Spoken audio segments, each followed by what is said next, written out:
So you reign, you ancient Zion King. Kadosh, Kadosh, you are mighty on your throne.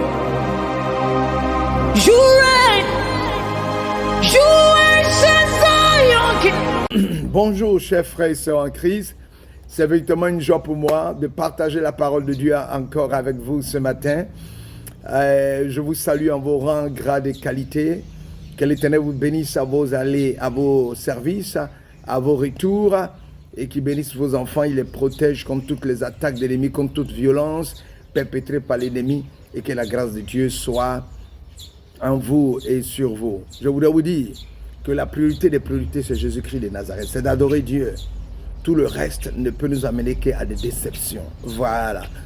Voilà, je suis Michael Bogu, je suis disciple de Christ, je suis serviteur du Dieu vivant. Je suis là ce matin pour prêcher l'évangile, pour parler du Dieu vivant, pour célébrer la gloire de l'Éternel et proclamer Jésus-Christ qui est Seigneur et Sauveur. Voilà. Alors ce matin, nous allons faire un récapitulé de ce que nous avons vu. Nous avons dit que Jésus-Christ de Nazareth est la plus grande faveur que Dieu nous ait donnée parce que par son sacrifice, le voile s'est déchiré et Dieu nous a permis d'entrer dans le lieu saint, d'entrer en contact avec lui, de pouvoir lui parler comme un fils et son père. Il a ôté les condamnations qui pesaient sur nous par le péché adamique et maintenant il nous a donné d'entrer. Les portes de la faveur sont ouvertes et nous pouvons entrer par la foi dans les grâces et les bénédictions que Dieu nous a préparées avant la fondation du monde. Voilà. Donc, on en a parlé. On a aussi brossé l'aspect des sacrifices qui se faisaient dans le temps. Et on a montré qu'à celui qui me trouve à trouver la vie, il obtient la faveur de Dieu. Effectivement. Donc, nous avons conclu que Jésus-Christ est la faveur de Dieu. C'est-à-dire, on a perdu la faveur de Dieu, mais par la mort et la résurrection de Christ, il nous redonne la faveur du Dieu vivant. Nous pouvons demander selon la disposition de notre cœur et l'Éternel peut se manifester. Voilà, nous allons prier. Notre Père et notre Dieu, merci de ce que tu me permets ce matin de prêcher de ta part, de parler de ta part. Ce matin, nous allons parler des dispositions que nous devons avoir pour que Dieu tourne son regard vers nous et nous accorde sa faveur dans le nom puissant de Jésus-Christ de Nazareth. Bénis mes frères, bénis moi-même dans le nom puissant de Jésus. Alléluia. Amen. Voilà. La faveur, comment amener Dieu à tourner son regard vers nous pour nous accorder sa faveur. Je voudrais préciser qu'il est impossible de forcer la main à l'Éternel. Il est impossible de forcer la main à l'Éternel. Voilà. La faveur de Dieu s'obtient par une attitude du cœur. Puisque Dieu lui lit dans le cœur, il peut savoir quelles sont vos attitudes.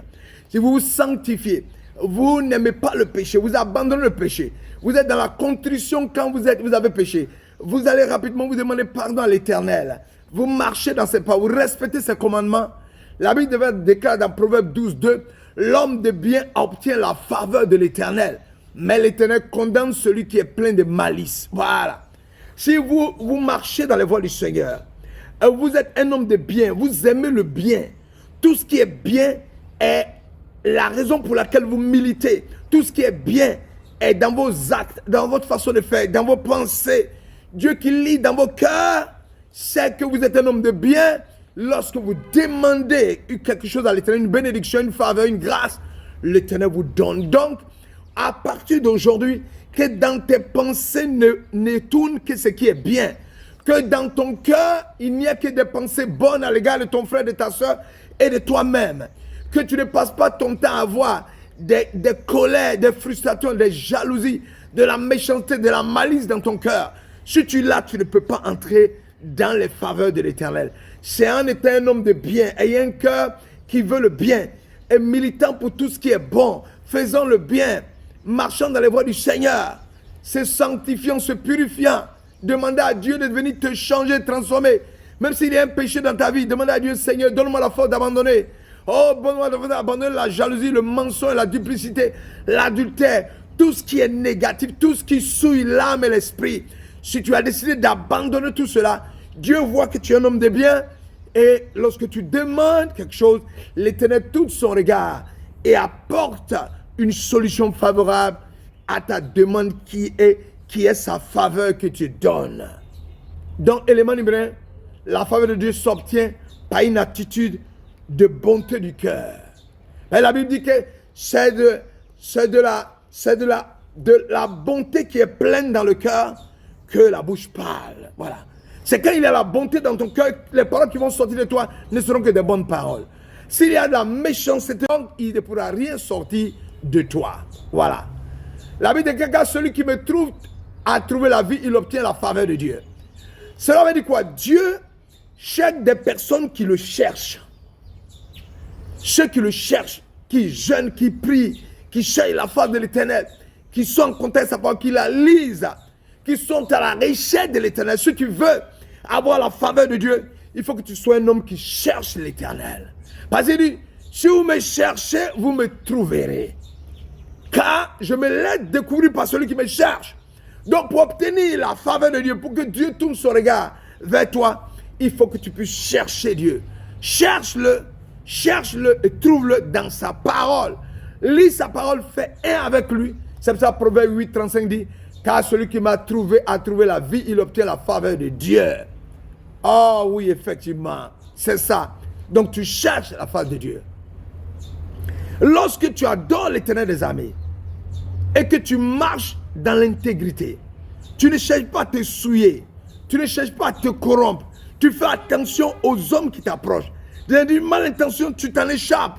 Tu échappes de tout ce qui prépare comme piège. La Bible déclare dans Proverbe 14, 35, la faveur du roi est sur le serviteur prudent et sa colère pour celui qui fait honte. Tu es un être humain qui glorifie le nom de Dieu, qui met Dieu en avant, qui donne de la valeur à Dieu, qui proclame Jésus, qui plébiscite Christ, qui ne se plébiscite lui-même, mais qui plébiscite Christ en ce moment. Tu plébiscites Christ. C'est Christ que tu mets devant. C'est Christ qui est la star. Toi-même, tu t'effaces pour que Christ règne. Lorsque tu pries, la faveur de Dieu ne pourra être que sur toi. Voilà. Et quand la faveur de Dieu est sur toi, il va multiplier ses faveurs pour toi. Psaume 115, verset 14 dit, l'Éternel vous multipliera ses faveurs à vous et à vos enfants. Oui, l'Éternel va te bénir. Et même si tu quittes cette terre, il va bénir tes enfants. Donc l'Éternel a pour objectif de transformer ta vie, d'opérer le miracle dans ta vie, pourvu que tu sois quelqu'un qui marche dans les voies du Seigneur. Daniel chapitre 1 verset 9 dit quoi? Dieu fit trouver à Daniel faveur et grâce devant le chef des eunuques. Parce que Daniel était un homme de prière. Il priait constamment. Il passait son temps à chercher la face de l'Éternel. Il ne cherchait pas à se corrompre. Il ne cherchait pas à entrer dans le péché. On lui avait proposé des choses, des mets succulents. On lui a proposé des bonnes choses. On lui a proposé la corruption, il a refusé. Il voulait marcher dans les voies du Seigneur et manger des légumes, se purifier, se sanctifier pour plaire à l'Éternel.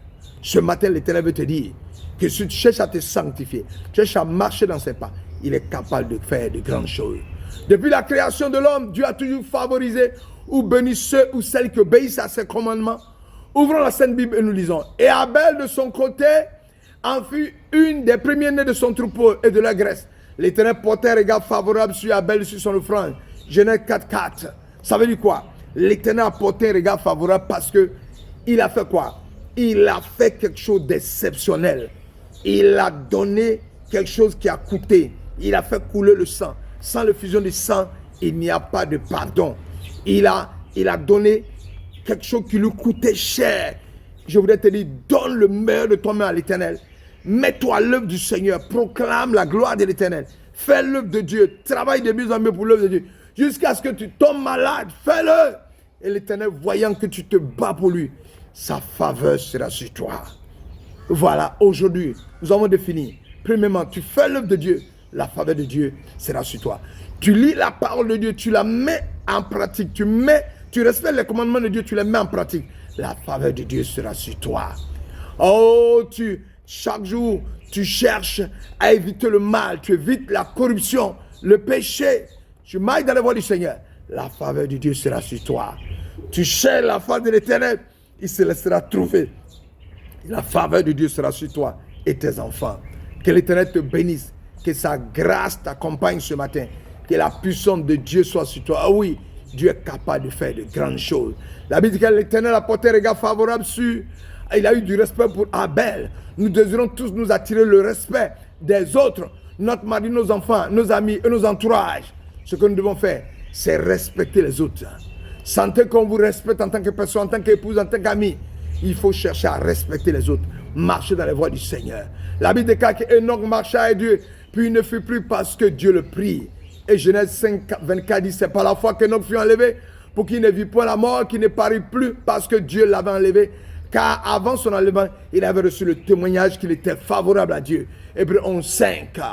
Enoch était agréable à Dieu. Quel témoignage d'être agréable à Dieu. Quand nous étions enfants, nous désirons faire plaisir à nos parents. En tant qu'adultes, nous désirons faire plaisir à ceux qui nous entourent. Notre mari, nos enfants, nos employeurs. Nous devrons par ailleurs vouloir être agréable à Dieu. Le désires-tu? Oui, cherche à être agréable à Dieu. Parce que la Bible déclare que Noé trouva grâce aux yeux de l'Éternel selon Genèse chapitre 6, verset 8. L'Éternel dit à Abraham, va-t'en dans ton pays, de ta patrie, de la maison de ton père, dans le pays que je te montrerai. Je ferai de toi une grande nation, je te bénirai, je rendrai ton nom grand et tu seras une source de bénédiction. Je bénirai ceux qui te béniront, je maudirai ceux qui te maudiront et toutes les familles de la terre seront bénies en toi. Genèse 12, 1, 3. L'Éternel a béni son serviteur. C'était un peu trop demandé, non? Dieu a ordonné à Abraham de quitter tout ce qu'il avait de familier. Cependant, grâce à lui a été fait, c'était un peu trop, hein? Mais Dieu a ordonné à Abraham de quitter son pays. Il a tout quitté, tout ce qui lui est familier. Cependant, grâce à son obéissance au commandement de Dieu, toutes les promesses qui lui ont été faites se sont accomplies. L'Éternel des armées veut dire, obéis, marche dans ses voies, cherche sa face, et il tournera son regard vers toi et te bénira. L'Éternel des armées vous bénisse ce matin. Ô Père éternel, bénis mon frère et ma soeur qui cherche ta face ou qui va commencer à chercher ta face, qui va chercher ta face, qui va obéir, qui ne va pas chercher à entrer dans la corruption, qui va marcher dans tes voies. Et tu feras des grandes choses dans sa vie au nom puissant de Jésus. Alléluia, amen. Sois béni dans ta maison, à ton rang, grade et qualité ce matin, que l'Éternel vous accompagne avec toutes sortes de bénédictions dans le nom de Jésus, pourvu que vous respectez les commandements de Dieu. Je vous aime de l'amour de Dieu. Alléluia.